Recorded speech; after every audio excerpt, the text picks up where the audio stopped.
Sejam todos bem-vindos ao canal Evangelho das Boas Novas de Deus.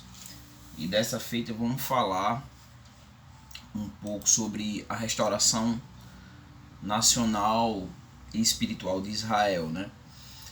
A primeira parte nós vamos falar sobre trazer o contexto, principalmente do texto de Ezequiel, né? Que é o texto de Ezequiel 37, do 1 ao 14. A questão do Vale dos Ossos Secos, né? E o que isso tem a ver com a restauração de Israel.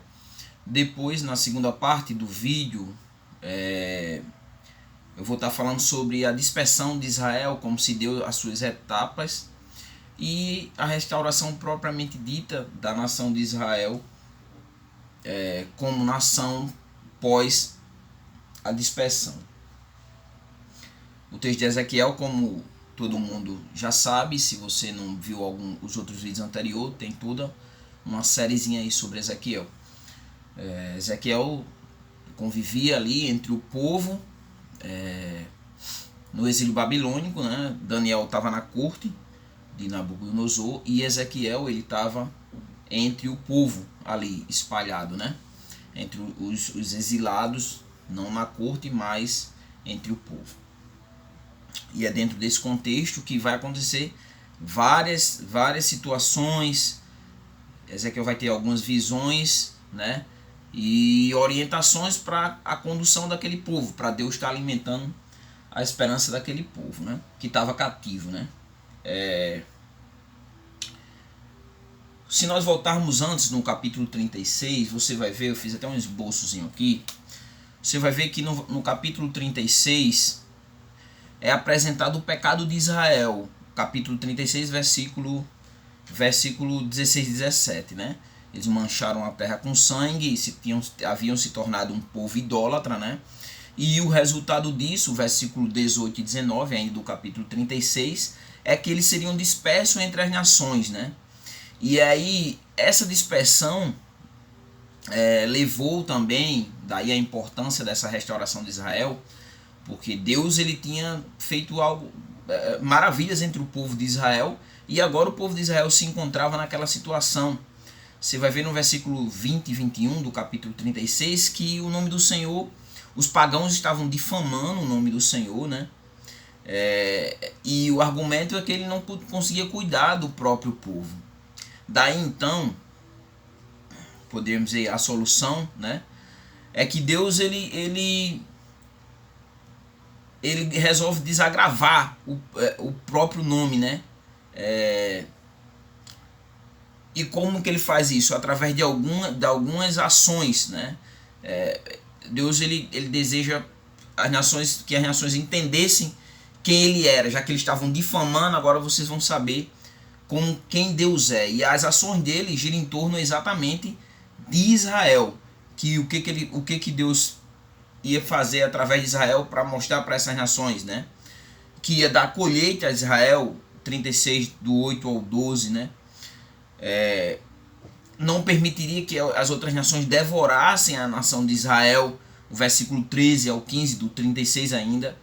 E Deus reuniria seu povo, né, que estava espalhada entre as nações de duas formas, regenerando esse povo, como também restaurando o seu povo. E aí, diante disso, é que entra a questão do texto de Ezequiel 37, né? Essa restauração a partir de um símbolo, né? De uma imagem, né? Onde você vai ver que do versículo 1 ao 10 ele vai apresentar a questão do milagre, né? O versículo 1 e 2 ele mostra o quadro ali que Ezequiel contempla ali, né? E você vê que no versículo 3 o próprio Deus vai questionar se havia possibilidade, diante daquela simbologia ali, daquele vale de ossos secos, se havia possibilidade do milagre, né? Que é no momento que Ezequiel vai dizer que o Senhor é quem sabe, né? E aí Deus também usa o profeta nesse sentido, dentro da simbologia, para trazer a sua função, né? Que ele teria uma função de profetizar diante daquela situação. E aí o versículo 5 e 6, por exemplo, vai apresentar o quadro do milagre. Como que era o quadro do milagre, né? E aí essa profecia é dividida, o milagre é dividido em duas partes. A primeira parte, a restauração do corpo, né? E a segunda parte, a restauração através da vinda do Espírito, né? A criação de carne nele, mas depois do Espírito. E aí o próprio texto, a partir do versículo 11, vai dar o significado, né? O significado do Vale dos Ossos Secos, né? Que nesse caso aí os ossos representavam Israel, né? Mas que Deus tinha promessa para Israel. Versículo 12 mostra a soberania de Deus diante de toda aquela situação. Versículo 13 e o versículo 14 vai mostrar que Deus restauraria através daquela imagem ali, aqueles ossos se restaurando, que da mesma forma Deus restauraria Israel. Então esse é o contexto do texto, esse é o texto propriamente dito, né? A abordagem do texto, né? E aí temos que entender que essa restauração de Israel girava em torno de, assim como os ossos primeiro criaram carne e depois receberam o Espírito, da mesma forma a nação de Israel seria restaurada como nação, porque estavam dispersos na Babilônia, né? E como também seria restaurado, depois quando vemos a dispersão, vai ver que houve outras dispersões, seria restaurado como nação, como também de forma espiritual. O objetivo sempre foi que Israel fosse espelho para as outras nações, né? Mas existia um critério para que isso acontecesse, que era a questão do arrependimento. O que eles precisavam era se arrepender. Então, diante de tudo isso, agora entendendo um pouquinho essa visão do Vale dos Ossos Secos, né? Que para nós cristãos sabemos que esse texto ele é bastante pregado, é conhecido, né? Exatamente em cima dessa mensagem de restauração, apesar que as pessoas às vezes quando vão expor esse texto, eles alegorizam esse texto com o que o texto não está dizendo, mas a mensagem mesmo era a restauração de Israel. E o texto é um texto que tem uma linguagem metafórica, né? E quando aponta para esse restabelecimento de Israel, logo se volta para a soberania de Deus, para mostrar que nada está solto, né? Que não existe ponta solta, mas que Deus ele governa e ele cuida do seu povo, né? Exatamente em cima disso, desse cuidado. Esse texto também é reconhecido, se você for observar, internacionalmente.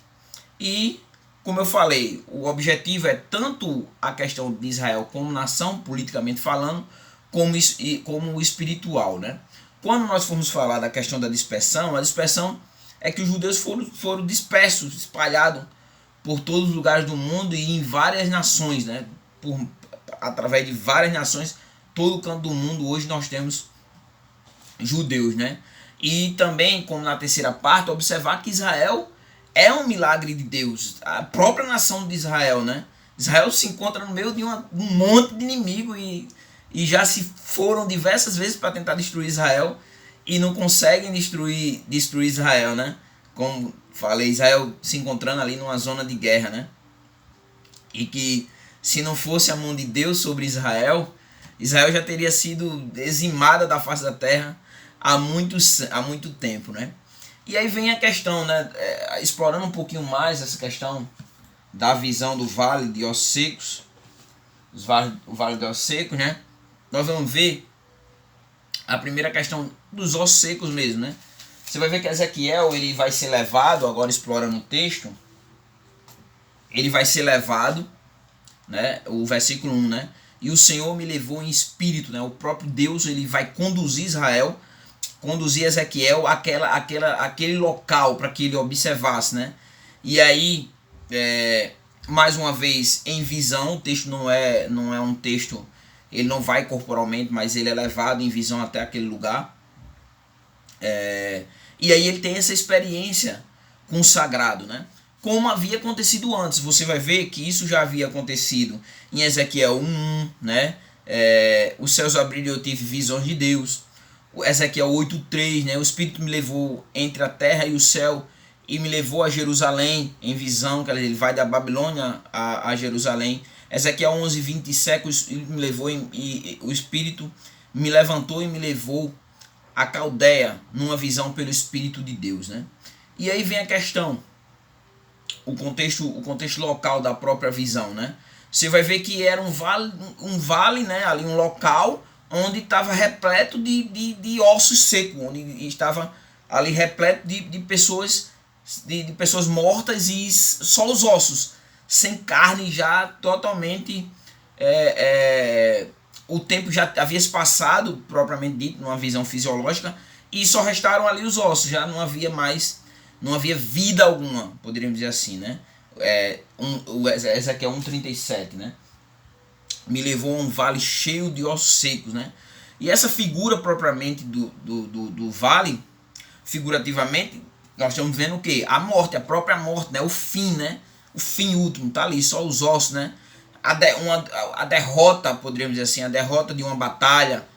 Era exatamente a questão, o autor quer nos colocar que essa era a situação de Israel, né? Seus ossos estavam secos, eles não tinham mais vida, estavam mortos. E propriamente Israel se enxergava dessa forma no próprio texto, né? O texto também mostra que Deus ele manda Ezequiel explorar o ambiente, o versículo 2, né? E ele me fez andar ao redor deles e eu pude ver que eram muitos numerosos na superfície do vale. E eles estavam sequíssimos, quer dizer, não havia vida alguma mesmo. Até os ossos estavam secos, né? E aí há o questionamento para que Ezequiel precisava ali entender aquela situação para fazer esse paralelo, entender também a questão que Israel se encontrava naquela mesma situação, né? Existia um número muito grande de ossos, né? Exatamente, a nação de Israel era uma nação numerosa, né? Porém, a situação é que eles estavam mortos, né? Diante dos seus pecados. Os seus pecados conduziram a situação no qual ele se encontrava, né? Ao mesmo tempo aponta para a soberania de Deus, que Deus pode restaurar o mais vil pecador. Deus pode pegar, por isso que as pessoas questionam muito.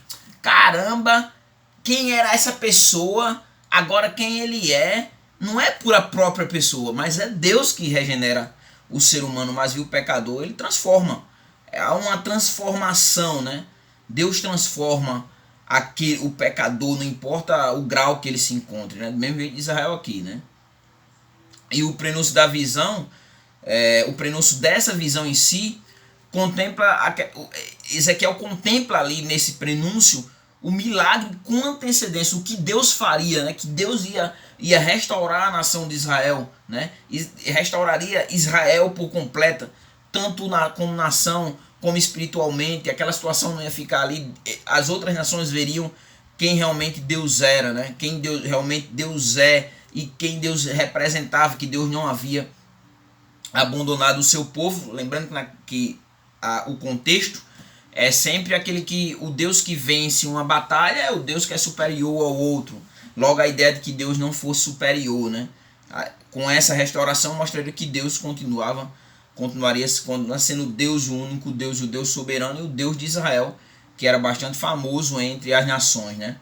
E aí o versículo 11, você vai ver, o versículo 11 ao 14, que Deus ele vai explicar exatamente o que os ossos representam. O versículo 11 vai dizer assim: esses ossos são toda a casa de Israel, toda, né? Tantos que ficaram em Jerusalém, Judá, quanto aqueles que foram levados para o exílio, tantos que estavam no palácio, quanto os que estavam entre os babilônicos, né? E a situação deles, você vê que a situação dos israelitas é que eles era uma situação dispersa, estavam dispersos, né? E diante daquela situação não havia esperança, né? Afinal de contas, onde é que está Deus, a ideia, né? Onde é que está Deus diante da nossa situação, né? E aí a condução é que ele se sentiu exatamente destruído, que é o que Ezequiel descreve no versículo 11 ainda. Os nossos ossos se secaram, né? Quer dizer, a nossa ruína, somos totalmente arruinados, não há esperança, né? não há esperança mais para a nossa vida, né? E a ideia que Deus havia cortado os laços, Deus nos abandonou, Deus cortou os laços com a sua nação, com o seu povo que ele escolheu, né? Agora, para quando é o tempo dessa profecia, para o cumprimento dessa profecia, né? É exatamente quando eles vão receber essa profecia. Ele está incluído logo após, para você ter ideia, a destruição de Israel, né? Possivelmente essa mensagem vem logo após a desesperança total, que é o tempo dessa profecia em si, né? Logo depois quando Israel já havia sido destruído, né? Tanto após a notícia da destruição de Israel, como também do templo, e você vê isso no versículo fazendo referência a essa destruição, você vê em Ezequiel 33, 21, né? Veio a mim um sobrevivente de Israel dizendo, a cidade caiu. Então o tempo dessa profecia é exatamente logo após essa, acredita-se que é logo após essa situação, daí essa mensagem de esperança, né? Porque quando a cidade cai, nesse caso, a dispersão estaria concluída, a queda da nação propriamente dito estava concluída, né? O interessante o texto em si de 2 Reis, por exemplo, no capítulo 25, versículo 10 e 11, vai descrever exatamente como sucedeu essa queda, né? Que o exército dos caldeus vieram, derrubaram as mulheres, derrubaram Jerusalém, e que o versículo 11, que o restante do povo é levado exatamente cativo, né? E em 2 Crônicas 36, versículo 20, vai mostrar que aqueles que não morreram, né? Diante dessa incursão dos caldeus, né? Aqueles que não haviam morrido, eles estavam exatamente, haviam sido levados. Quem não morreu foi levado como escravo, né? Os que escaparam da espada, a esses ele levou para a Babilônia, onde se tornaram escravos, e de seus filhos até o tempo do reinado da Pérsia, né? Que é quando eles vão regressar. E aí vem a questão, diante de tudo isso, entendermos um pouco as promessas de Deus para o povo, né?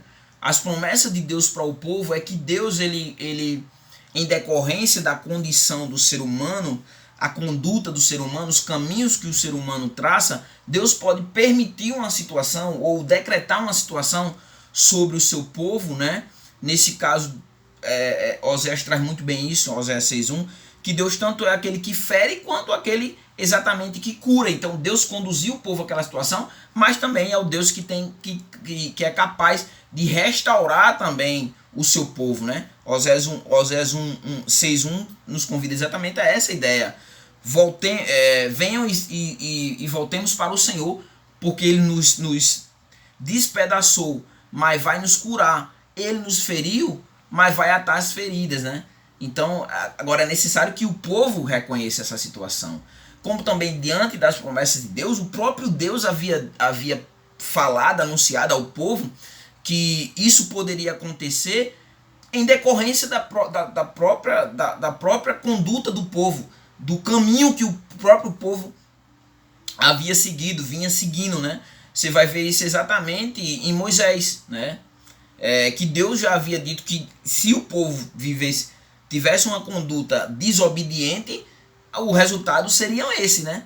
Que Levítico 26, o versículo 33, eu não vou ler, mas você pode ler aí e conferir.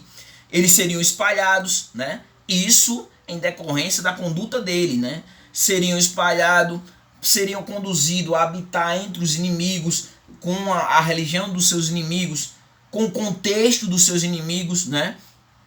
Em decorrência exatamente da própria conduta deles, né? Da própria conduta dele, de obedecer, né?